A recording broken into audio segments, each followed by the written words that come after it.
Hello friends, જય માતાજી. Welcome back to અગીલાસ ખાના ખજાના. ફ્રેન્ડ્સ, વરસાદની શરૂઆત થઈ ગઈ છે, તો વરસાદની મોસમમાં બનાવીએ એકદમ સોફ્ટ અને જાળીદાર મેથીના ભજીયા અને સાથે ટેસ્ટી ગુજરાતી કઢી, જે તમે એકવાર બનાવશો તો આ જ રીતે વારંવાર બનાવશો. તો વિડીયોને સ્કીપ કર્યા વગર પૂરેપૂરો જોજો. તેમાં મેં ભજીયા બનાવવાની બધી જ ટ્રીક આપેલી છે. તો ફ્રેન્ડ્સ, આજની આ રેસીપી પસંદ આવે તો ચેનલને સબસ્ક્રાઈબ કરી લેજો. લાઈક, કોમેન્ટ, શેર પણ જરૂરથી કરી લેજો. તો ચાલો ભજીયા બનાવવાની શરૂઆત આપણે કરી લઈએ. સૌથી પહેલાં મેં અહીંયા 250 ગ્રામ મેથીને એકદમ સારી રીતે સાફ કરી 2 થી 4 પાણીથી ધોઈ અને રેડી કરી લીધી છે. તેનો દાંડીનો ભાગનો ઉપયોગ આપણે નથી કરવાનો, મેથીના પાંદડાનો જ ઉપયોગ કરવાનો છે. આશરે અહીંયા 3 વાટકી જેટલી મેથી થઈ છે. હવે એક મોટા બાઉલમાં મેથીને કાઢી લઈશું અને તેની અંદર એડ કરીશું 1 વાટકી ભરીને બેસન, થોડો જ હળદર પાવડર એડ કરીશું, 1 પીંચ જેટલો જ મીઠું અહીંયા આપણે સ્વાદ પ્રમાણે એડ કરીશું. બેસન આપણે ચાળીને જ લેવાનું છે, જેથી તેમાં ગાંઠા ના પડે. અને અહીંયા તીખાશ જે પ્રમાણે તમને જોવે એ પ્રમાણે તમારે અહીંયા લીલા મરચાંનો ઉપયોગ કરવાનો છે. બેસન અત્યારે આપણે 1 વાટકી ઉમેર્યું છે. આગળ આપણને જેમ જરૂર લાગશે તેમ આપણે બેસન ઉમેરતા રહીશું. હવે બધી જ વસ્તુને એકદમ સારી રીતે હાથથી મિક્સ કરીશું. પાછું મેં અહીંયા અડધી વાટકી જેટલું બેસન ઉમેરી દીધું છે. તેને પણ આ રીતે હાથેથી મિક્સ કરીશું. અત્યારે આપણે પાણીનો ઉપયોગ નથી કર્યો, પહેલાં બધી જ વસ્તુ મિક્સ કરીશું. ત્યાર પછી હવે થોડું થોડું પાણી ઉમેરતા જઈશું અને આપણે બેટર બનાવીને રેડી કરીશું. એક સામટું પાણી આપણે નહીં ઉમેરીએ, થોડું ધીરે ધીરે આપણે પાણી ઉમેરીશું તો વધારે પાણી નહીં પડી જાય. હવે મેં પાછું અડધી વાટકી જેટલું બેસન ઉમેરી દીધું છે. તો 3 વાટકી મેથીની ભાજી સામે મેં અહીંયા 2 વાટકી ભરી અને બેસન ઉમેર્યો છે. હવે બધી જ વસ્તુને એકદમ સારી રીતે પાછું આપણે મિક્સ કરીશું. બેટરને આ રીતે બનાવતા જઈશું અને હવે એડ કરીશું 1 ચમચી જેટલી ખાંડ. ખાંડ ઉમેરવાથી આપણા જે ભજીયા છે એ એકદમ સરસ સોફ્ટ બનશે. ગળપણ બિલકુલ આપણા ભજીયામાં નહીં આવે, એટલે ખાંડ તમારે જરૂરથી એડ કરવાની. અને હવે પાછું બેટરને એક જ સાઈડ પર આ રીતે થોડી વાર માટે આપણે ફેટી લેવાનું છે, જેથી ખાંડ છે એ એકદમ સારી રીતે ઓગળી જાય. બેટર રેડી થઈ ગયું છે.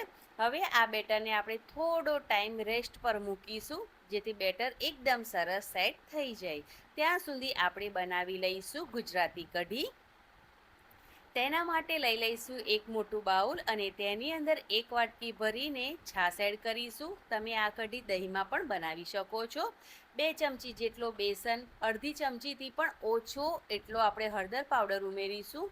થોડા ઉમેરીશું લીંબુના ફૂલ અને સ્વાદ પ્રમાણે ઉમેરીશું મીઠું. 1 વાટકી પાણી પણ ઉમેરી દઈશું અને વિસ્કરની મદદથી બધી જ વસ્તુને એકદમ સારી રીતે મિક્સ કરી લઈશું.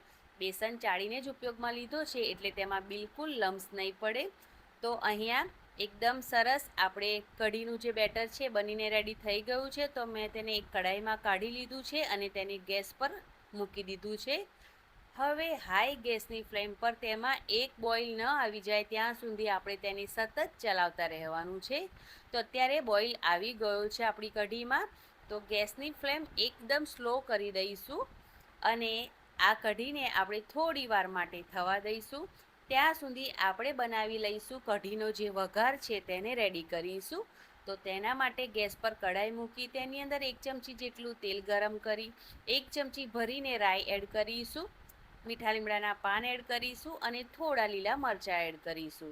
કઢીમાં રાઈનું પ્રમાણ થોડું વધારે હોય છે, એટલે રાઈ થોડી વધારે એડ કરવાની. હવે બધી જ વસ્તુને એકદમ સારી રીતે આપણે કૂક કરી લઈશું. તો જે આપણો વઘાર છે તે બનીને રેડી થઈ ગયો છે. તો હવે આ વઘારને આપણે કઢીમાં એડ કરી દઈશું. અને જો તમને કઢી ગળી પસંદ હોય તો અત્યારે તમે તેની અંદર 1 થી 2 ચમચી જેટલી ખાંડ પણ એડ કરી શકો છો. અને જો તમને ખાંડ ન પસંદ હોય તો તમે સ્કીપ પણ કરી શકો છો.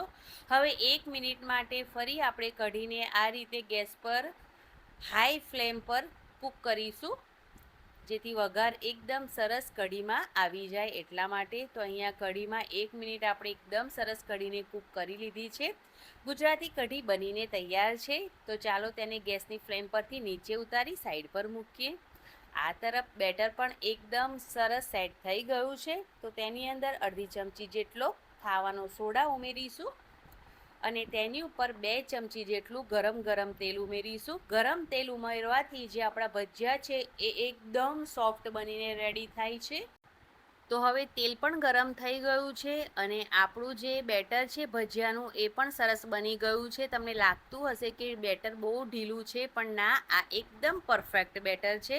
તો ચાલો તેમાંથી ભજીયા બનાવી લઈએ. તો જય માતાજીનું નામ દઈ ભજીયાની શરૂઆત કરી લઈએ.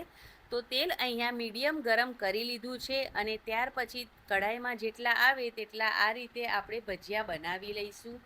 આ ભજીયાને આપણે ફ્રાય કરવામાં ગેસની ફ્લેમ હાઈ બિલકુલ નથી રાખવાની. એકદમ મીડિયમ ગેસની ફ્લેમ પર આપણે આ ભજીયાને ફ્રાય કરવાના છે. જો તમે ફાસ્ટ ગેસની ફ્લેમ પર ભજીયાને ફ્રાય કરશો તો ભજીયા અંદરથી કાચા રહેશે. એટલા માટે આ રીતે 5 થી 7 મિનિટ જેટલો ટાઈમ લાગે છે, પણ ભજીયા એકદમ સરસ અંદરથી પણ શેકાઈ જાય છે, ફ્રાય પણ થઈ જાય છે.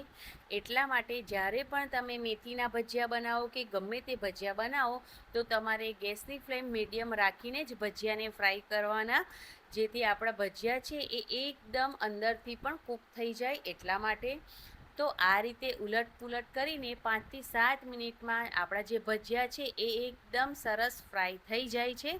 તો અત્યારે 7 મિનિટ જેટલો ટાઈમ થઈ ગયો છે અને ભજીયા ફ્રાય થઈ ગયા છે.